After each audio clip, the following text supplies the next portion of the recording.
যাচ্ছি গ্যাংটকের উদ্দেশ্যে। এখন আমরা খাবারের দোকানে থাকি।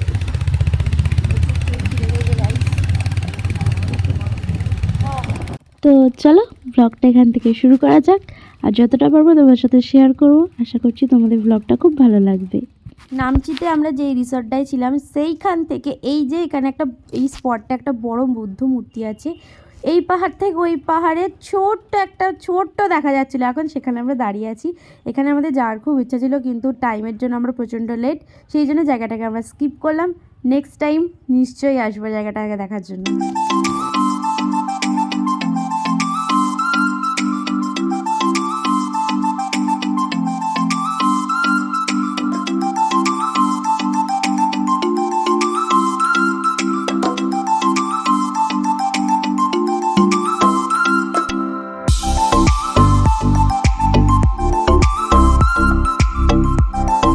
ফাইনালি আমরা একটা খাবারের দোকান দেখতে পেয়েছি।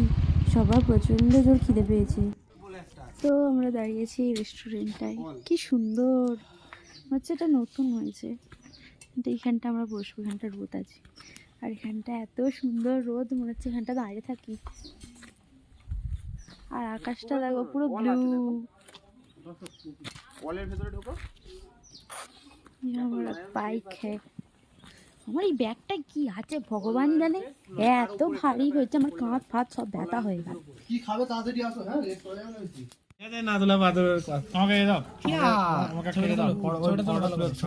এই পাহাড়ে এত ঠান্ডায় এই যে চায়ের কি স্বাদ, উফ কি বলবো। আর ভিউ এনজয় করছি আর আমরা চা খাচ্ছি। চারিদিকটা শুধু দেখো পাহাড়ে মোড়া। এই জায়গাটা এতটা সুন্দর, আমি জাস্ট ফিল নিচ্ছি, ফিল। চলে এলো আমাদের পানি। আমরা অর্ডার করেছিলাম ম্যাগি, ডিম সিদ্ধ আর চা। তো ম্যাগিটাও চলে এসছে। সবাই আর ওয়েট করতে পারছে না, সবার এত জোর খিদে পেয়েছে। ম্যাগির টেস্টটা ভালো ছিল, কিন্তু এখানে এত ভেজিস দেয় না, আমার একদম ভালো লাগে না খেতে। গাজর তো আমার একদম ভালো লাগে না।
এগুলো সব চা গাছ, মানে চা তুলে গাছগুলো পুরো শুকিয়ে গেছে, বোঝাই যাচ্ছে না কাছ থেকে না দেখলে।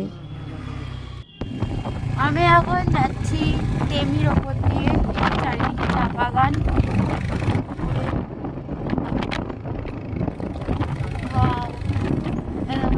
সব চা গাছ।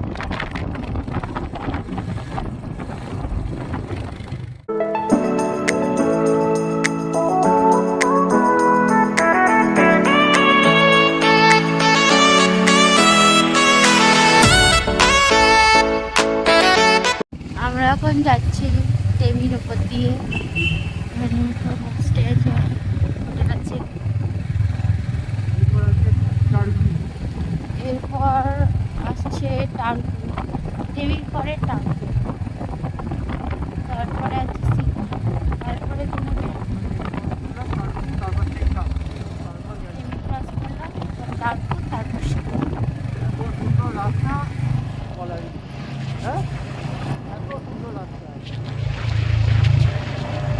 যতই চালাই ততই যেন আমরা চালিয়ে যাই গাড়ি।